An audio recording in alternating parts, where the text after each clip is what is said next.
Now, I normally do a live chat at Thursdays at 3 p.m., but today's a little different because it's a boot camp.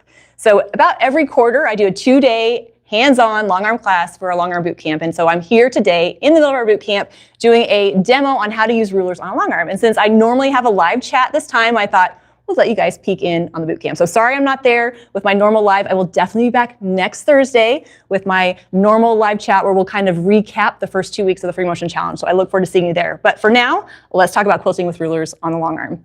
So we've been doing some free motion design so far, but using rulers are a great way to control your machine.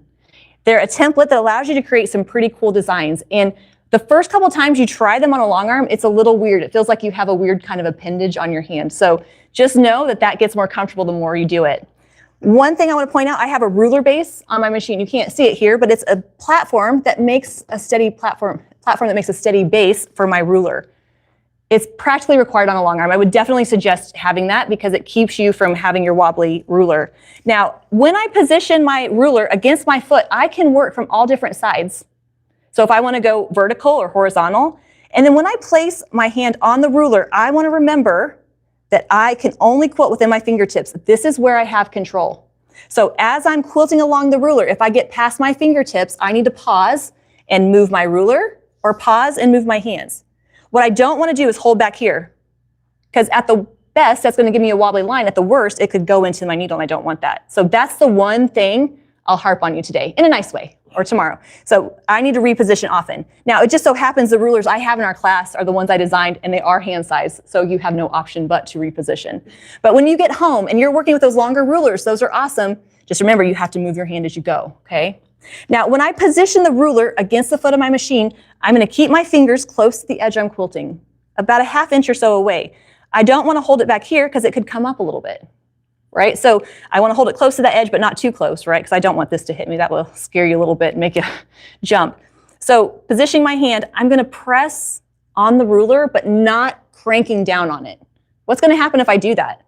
The whole machine's not going to move, right? So you got to find that sweet spot where you have enough pressure that it's in place, but not so much that you can't move the machine. Okay? And that's like playing with it and finding that sweet spot for you. Now, when I start quilting along the ruler, I really want to be aware of the point of contact between the foot and the ruler. What I don't want to do is start quilting and go off here, right? I want to stay along that. So as you're quilting along a ruler, think about where that contact needs to be. I'm not pushing them into each other, but I'm keeping them close. They're touching. So once I'm ready to quilt, I'm going to turn my machine on. And I'm going to just lightly push my way along that ruler, moving. And then once I get past my fingertips, I'm going to pause, reposition, and continue on. So far, so good, right? It's always the first line, though, that we have fun with. Now, if I want to work in a horizontal motion, I want you to try some different hand positions and see what works best for you. I like to work something like this, right, where my thumb's kind of holding it splayed, but you might like something like this. But whatever you hold it like, it needs to feel comfortable so that you're not tweaking your hand because it's going to be a lot of holding this ruler, and I don't want you to ever get tired. Your hand should not hurt from using your ruler. So if I'm quilting a horizontal line, I can still only quilt within my fingertips, right?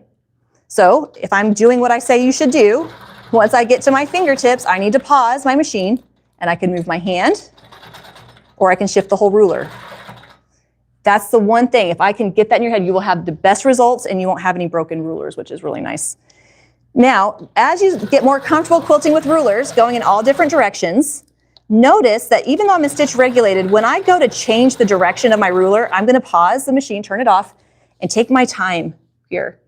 Now, the reason I'm doing that is if I need a second to get it where it needed to be, or if I bump that machine, it's not going to go anywhere.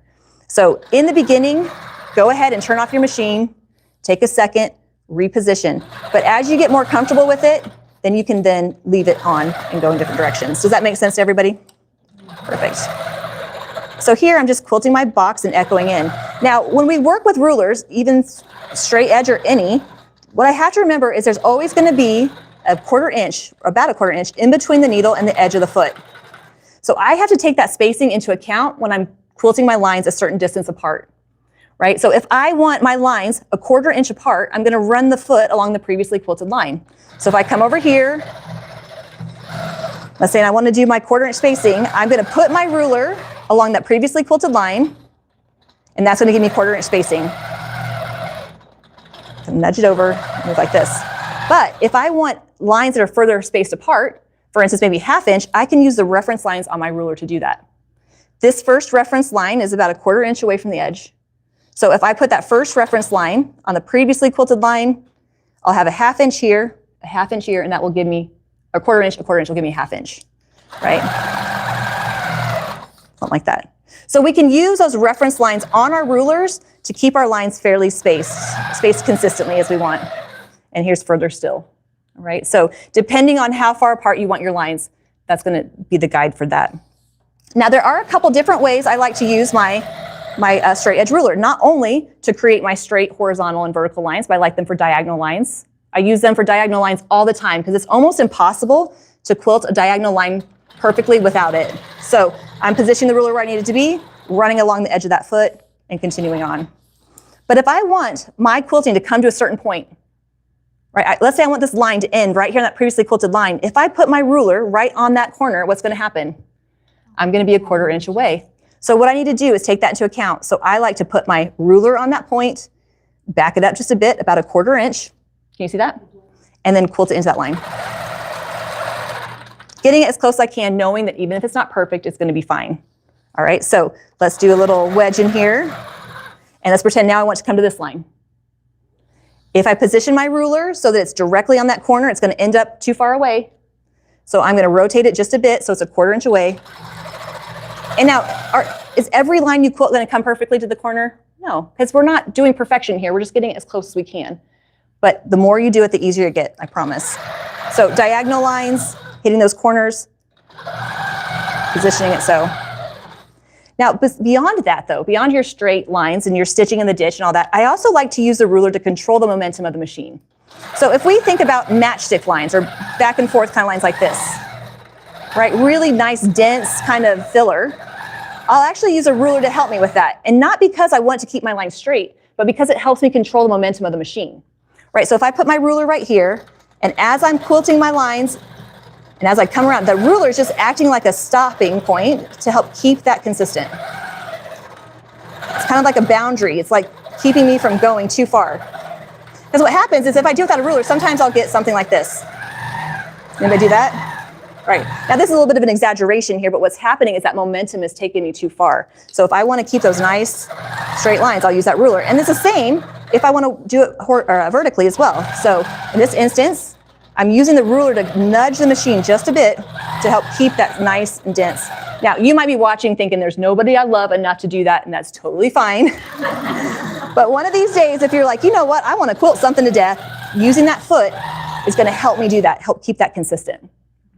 Now, there's other ways to use a straight edge ruler that might not seem obvious, but I like to use it as a boundary. So let's pretend I have a sashing right here. I know it's kind of hard to see because my fabric is kind of blending, but let's pretend I have my sashing right here. I have black fabric here, I have white fabric here, and I want to quilt my serpentine line from side to side.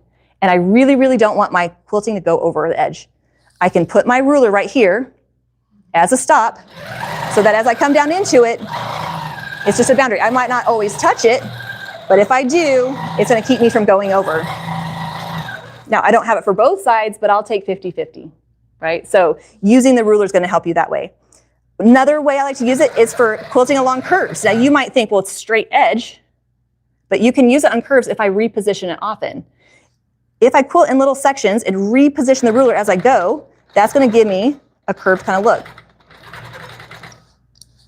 So going a little bit, repositioning, and working my way along. So for gentle curves, or if you're like, close enough is good enough, then I can use that straight edge to give me that look. So there's a lot of ways. And in fact, the first ruler I think most long armors should start out would be a straight edge, because that point of contact is the same no matter where you are. But once you get the hang of that, it gets a little trickier, because if you go around a curve, the point of contact is going to change. So right now, it's on the left side of the foot. Now it's on the bottom of the foot. And now it's on the right side of the foot. So that point of contact is going to change, and it gives me just one more thing to think about. It's not difficult, but once we get comfortable with the straight edge, then we can move into those other shapes. Now, beyond the straight edge, what shape should you go for? Whatever you feel like quilting. There's no set transition or progress here. Pick a ruler that is a shape that you have trouble quilting. So for instance, I have trouble quilting long sustained curves. is tricky to do on a long arm. So I like to use a curved ruler. You might want to use a squiggy ruler because it does serpentine lines. If you have a friend that has all the rulers, go use all their rulers and find which one you like. Now, along a curve, the thing is, everything is still going to be the same. I'm still going to work within my fingertips. I'm still going to keep my fingers close to the edge I'm quilting. The difference is, when I get past my fingertips, I'm going to need to move my hand, not the ruler, right? Because I want this nice curve coming along here. Now, it just so happens that this curve pretty much lines up with my ruler, but if I needed to, I could make some adjustments as I was going to make it, get it as close as it can. Remember, we're not aiming for perfection here, we're just getting it as close as we can and moving on. Now, in the video series that this panel is from, I'm going to be doing some curved echoing, where we echo one side and reposition on down. And the idea being, you may have paid for the whole ruler, but you don't have to use the whole thing, right? I can use portions of this ruler to fill in the block. So in this instance, I'm only using this part of it. But what's nice is then I have that kind of echoed shape, and then I can go right into filling it in if I want, or I can skip this part if you'd like. And so sometimes the question I get asked is, do I leave my ruler base on all the time? And I do, all the time, because I like to pull my ruler in and out. I like to use my ruler for a little bit, go right into my free motion, and maybe transition back into my ruler. So doing that allows me to always have it on there. Let's go over here to maybe this one. Now, what do you do if the size of the ruler doesn't quite fit the shape that you're working with, right? So this particular curve is a little bit different than Smiley. I'm just going to get it close. Even if it's not exactly the same, it's going to look-ish close enough, and it's going to be fine.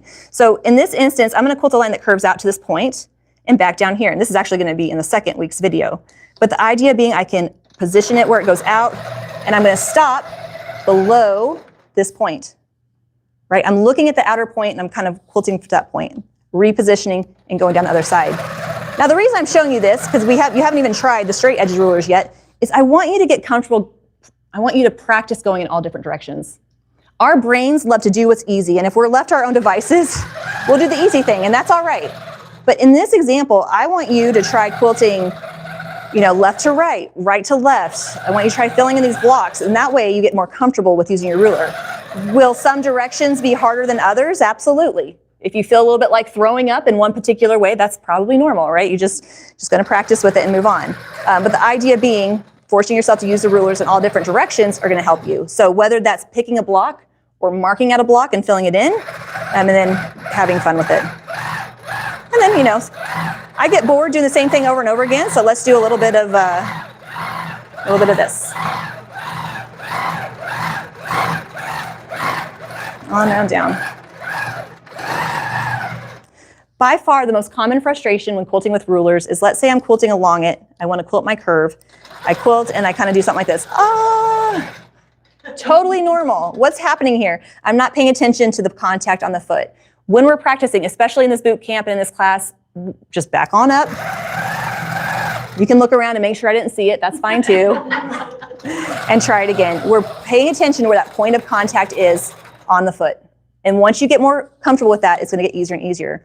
Now, one of the difficult things about working on a long arm is you can't easily change the orientation of your quilt. So I have got to get used to going in all different directions. We can already tell right here that this is not a normal hand position, right? I have it lined up where I want to go, so what I'm going to do is hold it, quilt until I can't quilt anymore. I don't want to quilt over my hand, right? That would be embarrassing in a boot camp. I'm going to pause, move my hand to the other side, and continue on. So sometimes, even within using the ruler, you're going to have to change your hand positioning. And you're going to find quickly there's some directions that are easier than others. I could also do this if I wanted. And there's some that just aren't fun no matter what. So you just have to kind of work through that. But notice that I paused and repositioned my hand. I feel like sometimes we think we have to keep on quilting and can't stop. And at any point, as I'm quilting along, if I need to stop, shake my hands off, take a drink of my piecing potion or my quilting juice, and continue on, it's going to be fine. Even if it gets a little bit of a bobble there, it's fine, right? This is just a guide. It's not a crutch. It's a tool. It's not meant for... Do you always use the regulator when you're on? So my machine at home doesn't have a regulator on it because I broke it off like I was telling you guys. So I'm always in manual. But for new quilters, definitely use regulator with the ruler because it lets you pause and think through it, right? I can pause. I can reposition my... It's still on. I need to remember that. I can't just poke my hand in that needle. But if I'm going to move my hand and take a long amount of time, I'm going to go ahead and turn it off and reposition. But at home, let me go up here. At home, I'm in manual. Again, I told you guys this earlier, but people online didn't hear this. I learned without a regulator, so I'm comfortable quilting without it. So if I need to, I'll just stop the machine. Pause. And so if I'm in regulator, it's going to sound like something like this. Positioning that. Now, one of the things about quilting with rulers is there's about 5 million rulers out on the market, right? And I didn't really help that by adding more to it. As long as you get a ruler that's a nice thick acrylic, that has reference lines that you can use, that's the most important thing. Beyond that, it just depends on what you want to work with. Now, I will say I'm biased to my Creative Grids rulers because they have black and white, so you can see the reference lines no matter what color fabric you're on. But these are my babies, so that's why I'm partial to them. So anyway, as you're practicing, what I like to tell people is when you're practicing with your rulers, load a piece of fabric, grab your rulers, and try going in all different directions. Try quilting all different ways. And when you're done, if you don't like something, just move on to another area. When you're done, you take that quilt off the frame, you cut out the pieces that you like, and then throw the rest away, right? Then that becomes your sample, your ruler quilting sample. So play around with it, because I promise it's a lot of fun once you get the hang of it. Let me go back to regulated, move around. And then you can quilt your shapes, all right? So what we're gonna do when we hit that section is we're gonna play with all the different rulers and try that. So that's kind of that in a nutshell. Any questions about it?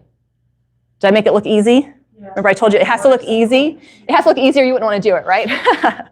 All right, so now we're going to let them practice. I'm going to say goodbye to our online viewers. I promise I'll be back next week with our live chat. Thank you for joining in. Leave your questions in the comments. I'll get on there from time to time to answer. Until then, everybody, happy quilting. And you guys got to get to quilting.